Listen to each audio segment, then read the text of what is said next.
अस्सलाम वालेकुम first year बेटे। Open your chemistry book, page number 315। अपनी बुक आप लोग ओपन करेंगे। नेक्स्ट टॉपिक आज हम स्टार्ट करेंगे 14.9, link between air quality and human health. What is air quality? हम डिटेल्स एयर क्वालिटी पढ़ के आए हैं, ठीक है। एयर क्वालिटी क्या था? Air quality is measured in term of air quality index.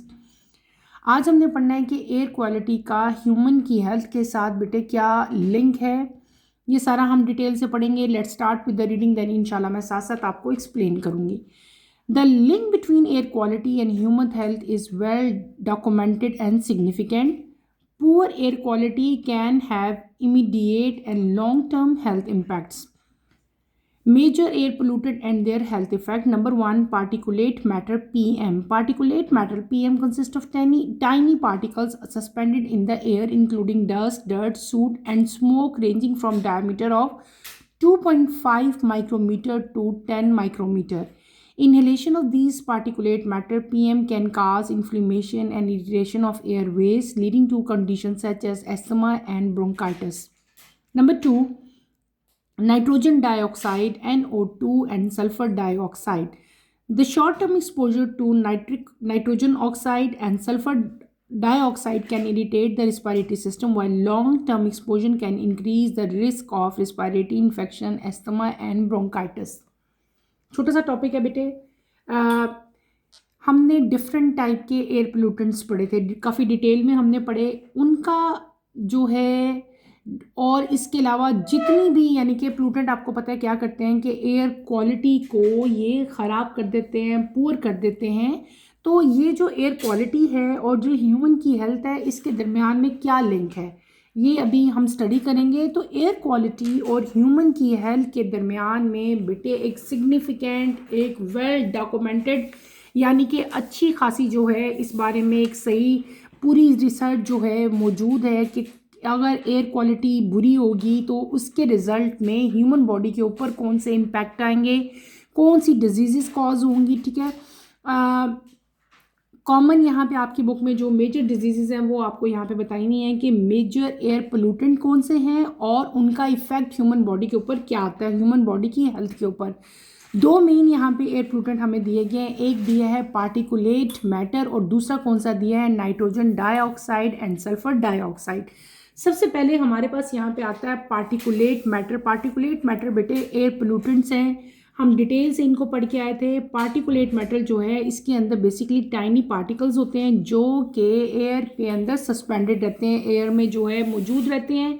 इनके अंदर बेटे डस्ट, डर्ट, सूट और स्मोक के पार्टिकल जो हैं वो प्रेजेंट होते हैं, जिनका डायमीटर 2.5 माइक्रोमीटर से लेकर 10 माइक्रोमीटर तक होता है। और अगर इन पार्टिकुलेट मैटर को इनहेल कर लिया जाए, मतलब जब आप एयर अंदर करते हो, अपने नोज से अंदर लेके जाते हो, तो एयर के साथ ये डस्ट पार्टिकल अगर आपके अंदर चले जाते हैं तो ये आपके जो एयरवेज हैं, जो आपका पूरा रिस्पायरेटरी ट्रैक है, उसको जो है जाके इफ़ेक्ट करते हैं। वहाँ पे बहुत ज़्यादा इरिटेशन होती है और इन्फ्लेमेशन होती है, यानी कि वहाँ पे जो है बेटे डिफरेंट टाइप के जो हैं और जितने भी रिस्पायरेटरी आपका जो सिस्टम है पूरा, उससे बहुत सारे रिलेटेड इन्फेक्शन जो हैं वो आपको हो सकते हैं, उससे रिलेटेड डिजीज़ जो हैं वो आपको हो सकती हैं। और अल्टीमेटली ऐसी कंडीशन जैसे कि एस्थमा और ब्रोंकाइटिस, ये दो मेन डिजीज़ हैं जो इसकी वजह से कॉज होती हैं। नेक्स्ट जो आपका एयर पोल्यूटेंट है that is nitrogen dioxide and sulphur dioxide. Nitrogen dioxide और सल्फर डाइऑक्साइड आपको पता है ये भी बड़े एक जो हैं मेजर एयर पोल्यूटेंट हैं, जो बेटे जब फॉसल फ्यूल की बर्निंग होती है या इंडस्ट्रीज़ की जो स्मोक निकलती है उससे जो है ये एयर के अंदर जो है इनका इमिशन होता है और ये भी रिस्पायरेटरी सिस्टम को इरिटेट करते हैं। और अगर ज़्यादा देर तक इन गैसेस का एक्सपोजर रहे, आप ऐसी जगह पे रहो जहाँ पे ये गैसेस जो हैं वो एयर में मौजूद हैं, तो आपको रिस्पायरेटरी इन्फेक्शन होते हैं, एस्थमा हो जाता है और ब्रोंकाइटिस हो जाता है। क्लियर हो गया? छोटा सा ये टॉपिक था और बहुत ईजी टॉपिक था। नेक्स्ट टॉपिक की तरफ चलते हैं बेटे। 14.10 potential health risk associated with air pollution. Air pollution जब होगी, जब आप एयर पोल्यूशन से इफ़ेक्टेड एरिया में रहते हो, तो कौन कौन सी डिजीज़ जो हैं वो आपको हो सकती हैं, हेल्थ रिस्क क्या है आपको, ये सारा भी हमने डिटेल से पढ़ना है। Air pollution possesses significant health risk to humans. The potential health effect can be acute or chronic and vary depending on the type and concentration of pollutants, duration of exposure, and individual weakness. Main health risks associated with air pollution: number one, respiratory diseases. Air pollutants such as ozone, particulate matter PM, and nitrogen dioxide NO2 can increase asthma symptoms and trigger asthma attack. Long-term exposure may lead to chronic cough and respiratory infection like pneumonia. Number two, cardiovascular diseases. Exposure to particulate matter and other pollutant can increase the risk of heart attack by causing inflammation, blood vessel damage, high blood pressure, and finally heart stroke. Number three, cancer. Prolonged exposure to certain air pollutants, especially particulate matter, PM, and carcinogenic compounds, benzene formation cause lung cancer. Number four, reproductive and developmental effects. Exposure to air pollution may negatively impact reproductive health and fertility in both man and woman. Premature birth and developmental problem in child may occur. हमने क्या पढ़ा? हमने जो topic अभी read out किया बेटे, that is जो आपके एयर पोल्यूशन है, एयर पोल्यूशन की वजह से ह्यूमन बॉडी के ऊपर क्या इम्पैक्ट आता है, हेल्थ रिस्क कौन कौन से हैं जो उनको फेस करने पड़ते हैं, वो सारे हम जो है इस टॉपिक में पढ़ेंगे। कुछ ऐसे हेल्थ रिस्क हैं जो कि एयर पोल्यूशन के साथ एसोसिएटेड हैं। अगर आप एयर पोल्यूशन वाले एरिया में रहोगे तो आपको बहुत सारा ज़्यादा परसेंटेज है कि इस तरह की डिजीज़ जो हैं वो आपको हो सकती हैं। सबसे पहली डिजीज़ यहाँ पे जो बताई है वो कौन सी है? रिस्पायरेटरी डिजीज़ हैं। एयर पोल्यूशन जैसे कि कॉमन एग्जांपल आपको बताई हुई है यहाँ पे ओजोन, इसके अलावा पार्टिकुलेट मैटर पीएम और नाइट्रोजन डाइऑक्साइड, ये तीनों की तीनों जो हैं बेटे ये क्या कॉज करते हैं? ये कॉज करते हैं एस्थमा। और इसके अलावा जब एस्थमा बेटे आपको होता है तो पेशेंट को बहुत ज़्यादा एस्थमा के जो हैं वो अटैक्स आते हैं, यानी कि उनको सांस लेने में प्रॉब्लम होता है। और अगर लॉन्ग टर्म एक्सपोजर हो तो उसकी वजह से आपको क्रोनिक कफ हो जाती है। क्रोनिक कफ कौन सी है कि जो आपकी ख़त्म नहीं होती, कंटिन्यू रहती है, एक लंबे अरसे तक चलती है, और रिस्पायरेटरी इन्फेक्शन जैसे कि निमोनिया जो है वो हो जाता है।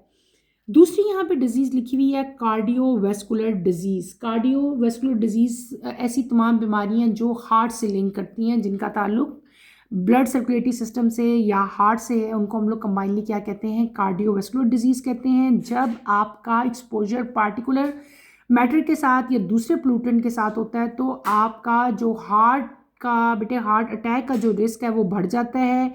हार्ट से रिलेटेड जितने भी आपकी वेस्कुलर और भी इश्यूज़ हैं सारे वो भी हाईलाइट हो जाते हैं। इन्फ्लेमेशन होती है, ब्लड वेसल्स डैमेज हो जाती हैं, ब्लड प्रेशर इंक्रीज़ कर जाता है, और फाइनली क्या एज ए रिज़ल्ट क्या होता है कि हार्ट स्ट्रोक, यानी कि आपका हार्ट जो है वो काम करना बंद कर जाता है। ठीक है, उसके बाद जो अगली डिजीज़ यहाँ पे लिखी हुई है डैट इज़ कैंसर।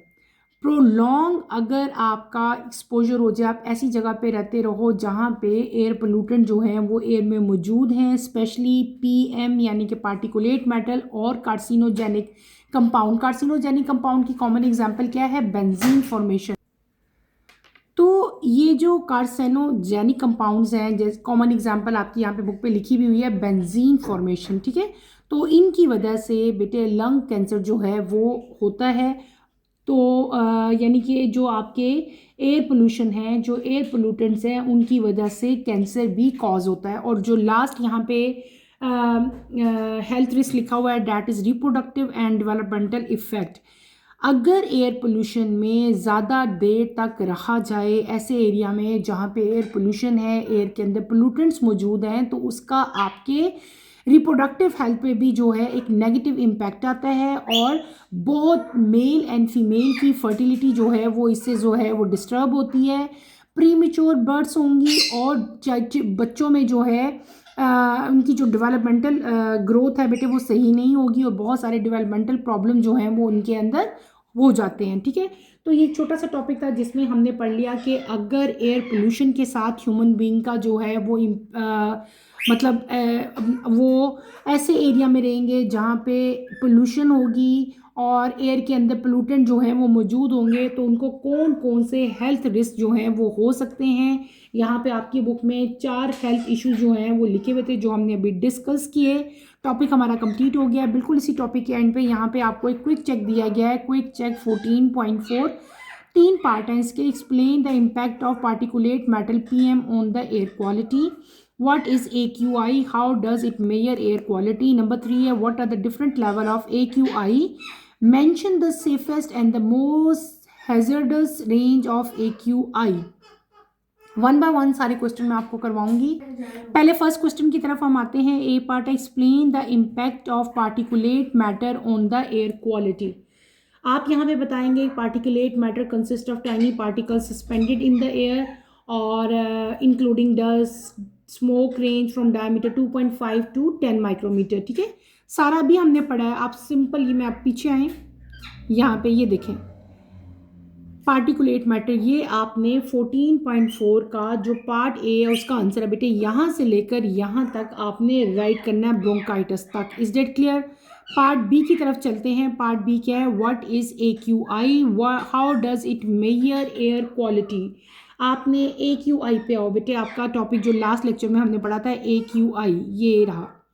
आपने यहाँ पे एयर क्वालिटी इंडेक्स जो है इसको सारा बताना है। एयर क्वालिटी इंडेक्स क्या होता है, इसकी डेफिनेशन यहाँ पे लिखी हुई है, ये आप बताएंगे। और ये किस चीज़ से जो है कंसर्न है, क्या सारा इसका ये यानी कि जो फर्स्ट 2 पैराग्राफ्स हैं इनको ज़रा शॉर्ट फॉर्म में आपने जो है ये राइट करना है अपने पार्ट बी में।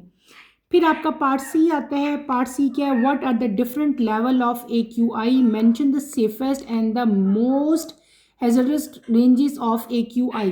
ये भी पीछे हैं बेटे। इधर आपका पेज नंबर 315 पे और यहाँ पे आपको एक टेबल दिया गया है। यही टेबल आपने सारा का सारा वहाँ पे राइट करना है।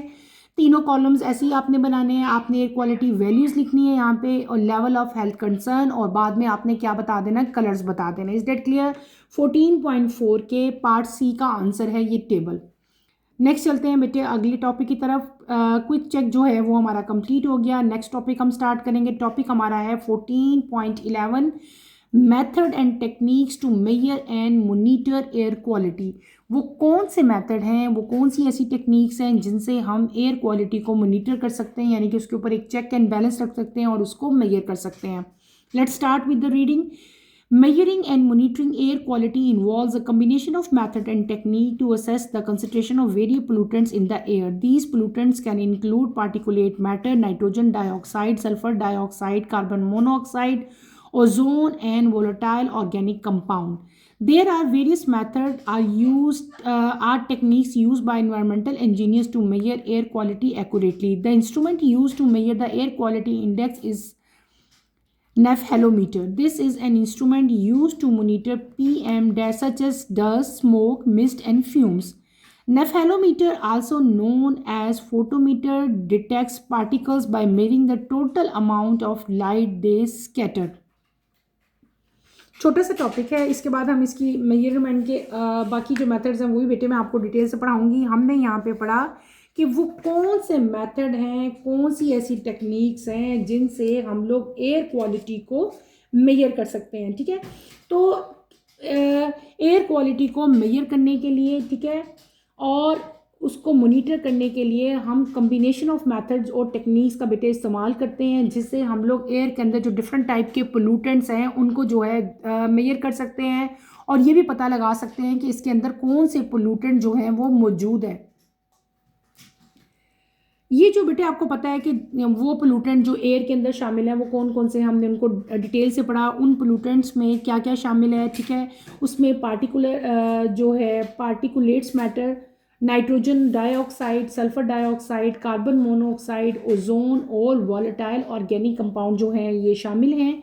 और देयर आर वेरियस मेथड, यानी कि बहुत सारे ऐसे मेथड और टेक्निक्स हैं जो कि इन्वायरमेंटल इंजीनियर्स यूज़ करते हैं एयर क्वालिटी को एक्यूरेटली मेजर करने के लिए। ठीक है, और वो इंस्ट्रूमेंट जो एयर क्वालिटी इंडेक्स को मेजर करता है डैट इज़ नोन एज नेफेलोमीटर। क्या कहते हैं उसको? नेफेलोमीटर कहते हैं। इसको अंडरलाइन करो। ये इंस्ट्रूमेंट जो है ये यूज़ किया जाता है टू मॉनिटर पीएम यानी कि पार्टिकुलेट जो मैटर है जो एयर के अंदर प्रेजेंट है उसको मेजर करने के लिए ये इंस्ट्रूमेंट यूज़ किया जाता है। पार्टिकुलेट मैटर में आपके पास डस्ट आते हैं, डस्ट पार्टिकल्स हैं, स्मोक है, मिस्ट है और फ्यूम्स आते हैं और ये तमाम के तमाम पार्टिकल जो हैं नेफेलोमीटर से जो है इनको मॉनिटर किया जाता है। नेफेलोमीटर को फोटोमीटर भी कहते हैं और इस ये जो इंस्ट्रूमेंट है नेफेलोमीटर या फोटोमीटर, इससे बेसिकली होता क्या है कि ये बेटे डिटेक्ट करता है पार्टिकल्स को। कैसे डिटेक्ट करता है? ये मेजर करेगा total amount of light they scattered, यानी कि जो पार्टिकल्स है ना, पार्टिकल्स की वजह से लाइट की स्कैटरिंग होती है। तो जितनी लाइट स्कैटर होगी उसका मतलब होगा उतने ही ज़्यादा एयर में पार्टिकल प्रेजेंट है, ठीक है। तो लाइट की स्कैटरिंग से, लाइट के जो बिखरने का पूरा स्कैटरिंग का जो अमल है उसकी रेंज से जो है वो अंदाज़ा लगाया जाता है कि एयर के अंदर कितने ज़्यादा जो आपके पार्टिकुलेट मैटर हैं वो प्रेजेंट है। Is that clear? Next topic की तरफ चलते हैं। नेक्स्ट टॉपिक है हमारा डायरेक्ट मेजरमेंट मेथड्स। एक तो ये मेथड हमने बता दिया, इसके अलावा कुछ और मेथड्स भी हैं जिनको कंबाइनली हम लोग क्या कहते हैं, डायरेक्ट मेजरमेंट मेथड कहते हैं। वन बाय वन उनको हम स्टडी करते हैं। पहला हमारा आता है continuous emission monitoring system, CEMS। Continuous emission monitoring system CEMS can usually monitor gas like CO, O3, SO2, NO2, VOCs and PM at industrial sites. Number 2, Air Quality Monitoring Station, AQMS. Fixed monitoring stations are equipped with various sensor analyzer to measure pollutant level in real time, located in urban areas and industrial zones. Number 3, Remote Sensing Techniques. Satellite equipped with sensor can measure atmospheric pollutants over large areas, providing valuable data on regional and global air quality. इसी को पहले मैं आपको explain कर दूं। Direct measurement method, वो कौन कौन से मेथड हैं जो डायरेक्ट हम लोग जिससे मेजर करते हैं एयर क्वालिटी को। हमारे पास यहाँ पे बुक में बेटे आपके 3 मेथड दिए गए हैं। पहला मेथड है कंटिन्यूअस एमिशन मॉनिटरिंग सिस्टम, उसकी एब्रीविएशन क्या है, CEMS। इस सिस्टम से, इस मेथड से बेटे हम मॉनिटर करते हैं गैस को। गैस जैसे कि CO कार्बन मोनोऑक्साइड है, ओजोन है, सल्फर डाइऑक्साइड है, nitrogen dioxide, VOC and PM जो है आपको पता है ये सारे के सारे जो एयर पोल्यूशन से ज़्यादातर ऐसे एरियाज़ में होते हैं जहाँ पे इंडस्ट्रीज़ या फैक्ट्रीज ज़्यादा होती हैं। तो इंडस्ट्रियल साइट्स पे ये एक सिस्टम होता है जिसको हम कंटिन्यूअस एमिशन मॉनिटरिंग सिस्टम कहते हैं। उससे जो है इन गैसेस को मॉनिटर किया जाता है, ठीक है, कि कौन कौन सी गैसेस जो हैं वो एयर में मौजूद है। सेकेंड पार्ट यहाँ पे आता है air quality monitoring system, AQMS। A for air, Q for quality, M for monitoring and S for system. Fix monitoring stations यहाँ पे डिफरेंट जो हैं वो लगाए जाते हैं। क्या लगाए जाते हैं? फिक्स्ड मॉनिटरिंग स्टेशन यहाँ पे बेटे इन जगहों पे लगाए जाते हैं। यहाँ पे इन जो स्टेशंस होते हैं इनके अंदर सेंसर मौजूद होते हैं, एनालाइज़र जो है वो प्रेजेंट होते हैं। ये सेंसर और एनालाइज़र जो है ये पोल्यूटेंट का जो लेवल है उसको मेजर करते हैं in urban and industrial zone, यानी कि ज़्यादातर जो सिटीज़ हैं वहाँ पे और जो इंडस्ट्रियल जोन्स हैं जहाँ पे इंडस्ट्रीज़ हैं वहाँ पे जो है आपको एयर क्वालिटी मॉनिटरिंग स्टेशन मिलेंगे जो कि पोल्यूटेंट के लेवल को मेजर करेंगे। लास्ट में आपके पास आते हैं रिमोट सेंसिंग टेक्निक। यहाँ पे क्या है कि बेटे रिमोट है, रिमोट का मतलब होता है जो फिक्स ना हो बल्कि मूवेबल हो, मूव करते रहें, ठीक है।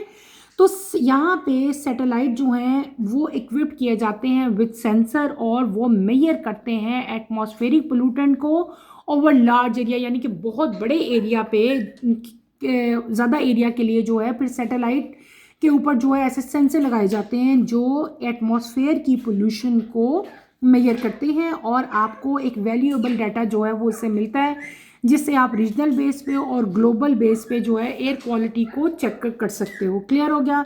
नेक्स्ट टॉपिक की तरफ बेटे हम मूव करेंगे नेक्स्ट पेज पे और पेज नंबर 317। नेक्स्ट टॉपिक हमारा है 14.12 experiments and data collection to test hypothesis about air quality. The design of experiment to test hypotheses about air quality involve careful planning, data collection and analysis.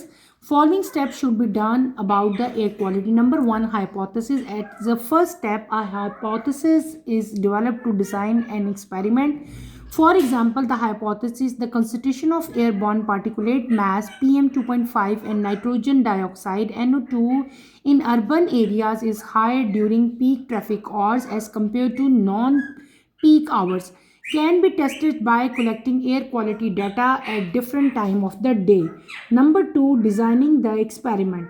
The detail of the experiment, including the variables and method of data collection, is planned. Busy roadsides and residential areas are selected for monitoring. Number 3, data collection. The data on traffic volume during rush hours and non-rush hours is collected and finally compared. The reliable instrument and method to collect air quality data are used. Next topic बेटे जो मैंने अभी read किया है, that is experiments and data collection to test hypothesis about air quality. Air quality के बारे में जब कोई हाइपोथेसिस आ जाती है तो उस हाइपोथेसिस को चेक करने के लिए आप एक्सपेरिमेंट्स करते हो, डाटा को कलेक्ट करते हो, वो सारा हम डिटेल से पढ़ेंगे. एक्सपेरिमेंट का जो डिज़ाइन है या डिज़ाइन ऑफ एक्सपेरिमेंट है to test hypothesis about air quality. बेटे उसमें क्या क्या चीज़ें शामिल होती हैं? उसमें शामिल होती है केयरफुल प्लानिंग, डाटा कलेक्शन और एनालिसिस. ठीक है, यहाँ पे 3 स्टेप्स आपको दिए गए हैं आपके बुक में. आपने यही तीनों स्टेप्स अच्छी तरह से याद करने हैं. पहला स्टेप जो आता है दैट इज़ हाइपोथेसिस.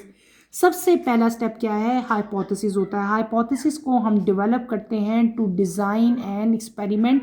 कोई भी एक्सपेरिमेंट करने से पहले सबसे पहले क्या आती है आपके पास? फर्स्ट स्टेप क्या आता है? हाइपोथेसिस आती है. फॉर एग्जांपल, जैसे कि एक हाइपोथेसिस हो कि एयर बॉर्न पार्टिकुलेट मैटर जो हैं उनकी कंसंट्रेशन और नाइट्रोजन डाइऑक्साइड की कंसंट्रेशन जो है सिटी में अर्बन एरियाज़ में हायर होती है during peak traffic hours as compare to non peak hours. ये क्या चीज़ है? ये एक हाइपोथेसिस है. ठीक है, इस हाइपोथेसिस का मतलब क्या हुआ कि जो बेटे डिफरेंट टाइप के पार्टिकुलेट मैटर हैं, इस शहरों की बात हो रही है, सिटीज़ की बात हो रही है कि जो पार्टिकुलेट मैटर हैं, जो नाइट्रोजन डाइऑक्साइड है अर्बन एरियाज़ में, इनकी कंसंट्रेशन जब पीक ट्रैफिक आवर्स होते हैं उनमें ज़्यादा होती है और जब पीक आवर्स हमारे पास नहीं होते तब इन गैसेस की कंसंट्रेशन कम होती है. ये क्या चीज़ है? ये हाइपोथेसिस है. इस हाइपोथेसिस को चेक करने के लिए हम क्या करेंगे? हम एक्सपेरिमेंट करेंगे. ठीक है, अब ये पीक आवर्स क्या होते हैं? पीक ट्रैफिक आवर जैसे सुबह स्कूल जाने का टाइम है, कॉलेज का टाइम है, ऑफिस का टाइम है, तो वो एक यानी कि सारे उस टाइम जो है वो निकल रहे हैं घरों से. तो उस टाइम क्या होता है कि ट्रैफिक जो है वो रोड्स पे बहुत ज़्यादा होती है. उसको हम लोग क्या कहते हैं कि पीक ट्रैफिक आवर्स हैं. ठीक है, और जब ये टाइम नहीं होता उसके बाद का जो टाइम है 11 o'clock 10 o'clock ये पीक आवर्स नहीं है. इसी तरह 4-5 बजे ये भी पीक आवर्स नहीं है. छुट्टी का टाइम, बच्चों का जो स्कूल का टाइम है, सुबह ऑफिस जाने का टाइम है, दे आर पीक आवर्स. तो यहाँ पे हाइपोथेसिस क्या है कि पीक आवर्स में अर्बन एरियाज़ में नाइट्रोजन की और पार्टिकुलेट मैटर की कंसंट्रेशन ज़्यादा होती है as compare to non peak hours. ये हाइपोथेसिस हुई बेटे. हाइपोथेसिस को चेक करने के लिए हम क्या करेंगे? सेकंड स्टेप की तरफ चलेंगे, that is known as experiment. अब क्या होता है कि एक्सपेरिमेंट किया जाएगा. ठीक है, डिफरेंट टाइप जो इसी यानी कि जो बिज़ी रोड्स हैं जहाँ पे आपकी सिटी के अंदर जो भी बिज़ी रोड्स हैं और टाइम देखा जाएगा कि हम पीक ट्रैफिक आवर्स में जो है एक पूरा डिटेल एक्सपेरिमेंट करेंगे और उस टाइम पे हम क्या करेंगे? डाटा कलेक्ट करेंगे बिज़ी रोड साइड्स का और रेजिडेंशियल एरियाज़ का, यानी कि जहाँ पे आबादी ज़्यादा है उन एरियाज़ का, उनको सेलेक्ट करेंगे. पहले एक्सपेरिमेंट करना है ना हमने, पहले हम क्या करेंगे? हम सेलेक्ट कर लेंगे कि हमने किस किस एरिया को जो है वो देखना है, ऑब्जर्व करना है, कौन कौन सी रोड्स को देखना है. ठीक है, कौन कौन से रेजिडेंशियल एरिया से हमने डाटा कलेक्ट करना है. पहले सबसे पहले आपने एक निशानदेही कर ली कि मैंने जो है वो किन एरियाज़ को चेक एंड करना है. उसके बाद एरियाज़ और जब आपकी रोड साइड जो हैं वो सिलेक्ट हो जाती हैं तो आप उनको मोनीटर करते हो, ऑब्ज़र्व करते हो और वहाँ से रीडिंग लेते हो, यानी कि आप वहाँ पे डाटा कलेक्ट करोगे जो आपने साइट्स ली। क्लियर। उसके बाद हम थर्ड अपनी तरफ आएंगे। आप क्या करोगे, डाटा कलेक्ट करोगे। जितना भी डाटा आपने कलेक्ट किया था वो सारा आप एक टेबल की फॉर्म में राइट करेंगे। टेबल की फॉर्म में राइट करके आपने सपोज 2 हमने कॉलम बनाए। एक कॉलम में हमने क्या लिख दिया कि ये ट्रैफिक है, ये रश आवर्स हैं और ये नॉन रश आवर्स हैं। अब किस टाइम पे कितना जो है डिफरेंट टाइप के हमने क्या किए थे, इंस्ट्रूमेंट यूज़ किए थे, और वहाँ पे एयर क्वालिटी इंडेक्स हमने चेक किया। ठीक है। एयर तो बेटे हमारा थर्ड स्टेप क्या हो गया, डाटा कलेक्शन। यानी कि अब हम क्या करेंगे, जब हमने एक्सपेरिमेंट कर लिया उसके बाद हमने डाटा कलेक्ट करना है। हमने देखना है traffic volume during rush hour और नॉन रश आवर में कितनी ट्रैफिक थी, किस एरिया में कितनी ज़्यादा थी। और फाइनली हम क्या करेंगे, अपने रिजल्ट को जो हमारे पास शुरू में ऑब्जर्वेशन थी हमारी, जो हमने शुरू में हाइपोथेसिस देखी थी, उसके साथ मैच करेंगे। यहाँ पे हम रिलायबल इंस्ट्रूमेंट यूज़ करेंगे और मेथड यूज़ करेंगे एयर क्वालिटी के डाटा को यूज़ करने के लिए। यानी कि 2 एरियाज जो हमने सेलेक्ट किए थे, एक रशी आवर्स और एक नॉन रश आवर्स, वहाँ से अब हमने क्या करना है, एयर क्वालिटी डाटा जो है वो हमने सारा का सारा यहाँ पे कलेक्ट करना है और उसको फिर इन द एंड हम अपनी हाइपोथेसिस के साथ मैच करेंगे। अगर हमारी डाटा जो है हाइपोथेसिस के साथ मैच करता हुआ, इसका मतलब होगा कि हाइपोथेसिस जो थी वो करेक्ट थी। और अगर उसकी डाटा का रिजल्ट जो है वो हाइपोथेसिस के साथ ना मैच किया तो इसका मतलब क्या है कि हमारी हाइपोथेसिस रॉन्ग थी। Is that clear. Next topic की तरफ चलते हैं बेटे। छोटे छोटे टॉपिक्स हैं ये, इसलिए सारे ख़त्म होते जा रहे हूँ, मैं साथ साथ करवाती जा रही हूँ, आपने यहाँ पे कंफ्यूज नहीं होना। नेक्स्ट टॉपिक हमारा है 14.13 analyse data and interpret air quality. The collected data is analyzed to confirm the truth and falseness of the hypothesis. Result of the analysis are interpreted and concluded. Analyzing and interpreting air quality data involve understanding the concentration of various pollutants, identify trends over time, and assessing the implication for public health and environmental policy. Journal approach to analyze and interpret air quality measure and trends are as follows. By carefully designing experiment, collecting and analyzing data, a hypothesis about air quality can be tested and the strategies for improving air quality can be made. Next topic जो मैंने अभी read किया बेटे, that is analyse data and interpret air quality. Point wise कोशिश करती हूँ आपको मैं इसको एक्सप्लेन करूँ और समझाऊँ। यहाँ पे क्या है कि जो कलेक्टेड डाटा है, जो हमने डाटा कलेक्ट करते हैं जब हम, तो उस डाटा को हम क्या करते हैं, एनालाइज करते हैं। उसको एनालाइज क्यों किया जाता है, ताकि कंफर्म हो जाए कि जो हमारी, ये बात मैंने आपको पहले बता दी है जो अभी हम रीड मैंने की, कि जब हम डाटा कलेक्ट कर लेते हैं ना, तो उस डाटा को हम एनालाइज करते हैं। एनालाइज क्यों करते हैं, उसको एनालाइज करने का मकसद हमारा ये होता है कि हमने अपनी हाइपोथेसिस को चेक करना होता है कि हमारी हाइपोथेसिस जो है वो इस डाटा के रिजल्ट के साथ मैच भी कर रही है कि नहीं कर रही। अगर तो हाइपोथेसिस जो है इस डाटा के रिजल्ट के साथ मैच करे, इसका मतलब है हमारी हाइपोथेसिस जो है वो ठीक थी, सच्ची थी और बिल्कुल एक्यूरेट है। ठीक है, हमारा रिजल्ट उसके साथ। और अगर हमारा जो डाटा है उसको जब हम एनालाइज करें और हमारा रिजल्ट जो है वो हाइपोथेसिस के साथ मैच ना कर रहा हो, इसका मतलब होता है कि हमारी हाइपोथेसिस जो है वो रॉन्ग है। और अब आपको दोबारा से जो है वो नए सिरे से जो है वो सारी जो है ऑब्जर्वेशन लेनी पड़ती है, फिर आगे सारे मेथड आप लोग जो है वो दोबारा करते हो। एनालाइजिंग और इंटरप्रेटिंग करते हैं हम एयर क्वालिटी डाटा को, और इसके अंदर बेटे इन्वॉल्व होता है कि कंसंट्रेशन जो वेरियस पोल्यूटेंट की हैं उनको हम आइडेंटिफाई करें, ओवर टाइम बार बार मुख्तलिफ टाइमों पे करें, और इस तरह की इम्प्लिकेशंस हम बनाएं जो पब्लिक हेल्थ के लिए और इन्वायरमेंटल पॉलिसीज़ जो हैं उनको हमने तरतीब देना होता है कि कौन से ऐसी पॉलिसीज़ हैं जिन पे अमल करा के या अमल करके जो है वो हम एयर क्वालिटी को बेहतर जो है वो कर सकते हैं। इसके अलावा जर्नल अप्रोच हमारी क्या होनी चाहिए कि हम एनालाइज करें और इंटरप्रेट करें एयर क्वालिटी की मेजरमेंट को, और बहुत सारे ट्रेंड जो हैं उनको फॉलो करें, और केयरफुली जो है हम एक्सपेरिमेंट को डिज़ाइन करें, कलेक्शन करें। ठीक है, और डाटा को, यानी कि डाटा कलेक्ट करोगे, एक्सपेरिमेंट्स करो। सबसे पहले आपने क्या करना होता है, आपने वही अपनी ऑब्जर्वेशन करनी है। ऑब्जर्वेशन के बाद जो चीज़ आप ऑब्जर्व करते हो उसको आप रिटन फॉर्म में लिखते हो, that is known as hypothesis. अपनी हाइपोथेसिस को केयरफुली चेक करने के लिए हम लोग क्या करते हैं, एक्सपेरिमेंट्स को डिज़ाइन करते हैं। एक्सपेरिमेंट्स करने के बाद आपने क्या करना है, अपने डाटा को कलेक्ट करना है और उसको एनालाइज करना है। डाटा कलेक्ट कर लिया आप लोगों ने, उसको एनालाइज कर लिया। अब जो आपने डाटा कलेक्ट किया है, उसको एनालाइज किया, उसको आपने अपनी हाइपोथेसिस के साथ मैच करना होता है। अगर आपका डाटा आपकी हाइपोथेसिस के साथ मैच करता हुआ, इसका मतलब होगा आपकी हाइपोथेसिस करेक्ट है। अगर आपका डाटा आपकी हाइपोथेसिस के साथ मैच नहीं करता, इसका मतलब है कि आपकी हाइपोथेसिस जो थी वो रॉन्ग थी। ठीक है, तो ये एक पूरा बेटे एक एनालाइज करने का एक पूरा मेथड है, इसको को हम फॉलो करते हैं। सबसे पहले हमारे पास क्या आता है, यहाँ पे हाइपोथेसिस आती है। हाइपोथेसिस के बाद हम एक्सपेरिमेंट को डिज़ाइन करते हैं। एक्सपेरिमेंट के बाद हम क्या करते हैं, डाटा कलेक्ट करते हैं और इन द एंड उस डाटा को हम कंपेयर करते हैं अपनी हाइपोथेसिस के साथ। इज दैट क्लियर बेटे? ये छोटे छोटे से टॉपिक थे जो आज के लेक्चर में मैंने आपको कवर करवाए, बहुत ईजी थे। इनको अच्छी तरह से आपने रीड आउट करना है।